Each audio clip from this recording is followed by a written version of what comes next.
வணக்கம். தாய் கொடுத்த தாய்ப்பாலுக்கு வணக்கம். என் தாய்க்கு தமிழ் கொடுத்த தமிழ் பாலுக்கு வணக்கம். சமஸ்கிருதம் வடமொழி என்பதும், சமஸ்கிருதம் ஆரிய மொழி என்பதும், சமஸ்கிருதம் வெளியேறிந்து வந்த மொழி என்பதும், சமஸ்கிருதத்திற்கும் தமிழுக்கும் எந்தவித தொடர்பும் இல்லை என்பதும், ஹிந்தி அந்நிய மொழி என்பதும், ஹிந்தி வடமொழி என்பதும், ஹிந்தி வேறு தமிழ் வேறு என்பதும், பிராமணர்கள் வந்தேரி என்பதும், பிராமணர்கள் ஆரியர் என்பதும், பிராமணர்களிற்கும் தமிழர்களிற்கும் சம்பந்தம் இல்லை என்பதும், பிராமணர்கள் வடக்கே இருந்து வந்தவர்கள் என்பதும், என் நாட்டின் மீதும் என் நாட்டில் உள்ள இறையாண்மை மீதும் என் நாட்டை துண்டாடுவதற்காக தொடுக்கப்பட்ட மிகப்பெரிய போராகும். இது என்னால் தீர்மை, ஆனால் அது நான் குடிச்ச தாய்ப்பாலுக்கும் ஈடாகாது. தமிழ்நாட்டுல ஹிந்தி எதுக்குறீங்க அப்படித்தானே? தமிழ்நாட்டுல ஹிந்தியை வரவே விட மாட்டோம். ஹிந்திக்கு எங்களுக்கு சம்பந்தமே இல்லை அப்படித்தானே? இப்போ ஒரு 10 கேள்வி, அந்த 10 கேள்விக்கு நீங்க பதில் சொல்லிட்டீங்கன்னா தமிழ்நாட்டுல பத்தி இனிமே யாருமே ஹிந்தியை பத்தி பேசக்கூடாது. ஆனா அந்த 10 கேள்விக்கு உங்களால் பதில் சொல்ல முடியுதான்னு பார்ப்போம். தமிழகத்தில் மும்மொழி கல்விக்கு எதிர்ப்பு வலுக்கிறது. மாணவர்கள் போராட்டம். மாணவர்கள் போராடுறீங்க, சரிதான், போராட வேண்டியது உங்களோட உரிமை. ஆனா கேள்வி கேட்டா பதில் சொல்லணும். அந்த கேள்வி என்னன்னா, மாணவி என்றால் என்ன?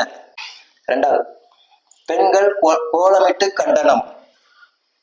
பெண்கள் கோலமிட்டு கண்டனம் பண்ற. அம்மா என்றால் என்ன? 3வது கேள்வி, முதலமைச்சர் ஸ்டாலின் ஐயா அவருக்கு, தமிழக முதல்வர் மாண்புமிகு திரு மு.க. ஸ்டாலின் ஐயா அவர்களுக்கு ஒரு கேள்வி, மாண்புமிகு என்றால் என்ன? கேள்வி 4, தமிழக துணை முதல்வர் மாண்புமிகு திரு உதயநிதி ஸ்டாலின் அண்ணனுக்கு ஒரு கேள்வி, பகுத்தறிவு என்றால் என்ன? கேள்வி 5, தந்தை பெரியார் ஐயாவிற்கு ஒரு கேள்வி, கடவுள் என்றால் என்ன? கடவுள் இல்லைன்னு சொல்லுங்க, அது உங்களோட உரிமை. ஆனா கடவுள் என்றால் என்ன அப்படிங்கிற கேள்விக்கு பதில் சொல்ல வேண்டியது உங்களோட கடமை. கேள்வி 6, நான் ஏன் ஹிந்தி கற்றுக்கொள்ள வேண்டும்? சீமான் அண்ணன் கேள்வி. சீமான் அண்ணனுக்கு ஒரு கேள்வி, சீமான, நான் ஏன் ஹிந்தி கற்றுக்கொள்ளணும் அப்படிங்கிற கேட்குறீங்களா? எதுக்கு கற்றுக்கணும் அப்படின்னா, நாம் தமிழர் கட்சி என்றால் என்ன அப்படிங்கிற கேள்விக்கு பதில் சொல்லணும். அது கேள்வி 7, தமிழக வெற்றி கழகம் அண்ணன் விஜய் அண்ணனுக்கு ஒரு கேள்வி, தமிழக முதலமைச்சரை பத்தி நீங்க இருமாப்புடன் 200 வெல்வோம் அப்படின்னு சொன்னீங்களா, அதனால உங்களுக்கு ஒரு கேள்வி, இருமாப்பு என்றால் என்ன? கேள்வி 8, மாநில சுயாட்சி நாயகர், அதாவது துணைவேந்தர்களை நியமிக்கும் அதிகாரத்தை பெற்றதற்காக சென்னையில் முதலமைச்சர் மு.க. ஸ்டாலினுக்கு பாராட்டு விழா, மாநில சுயாட்சி நாயகர் என்று கல்வியாளர்கள் புகழாரம்.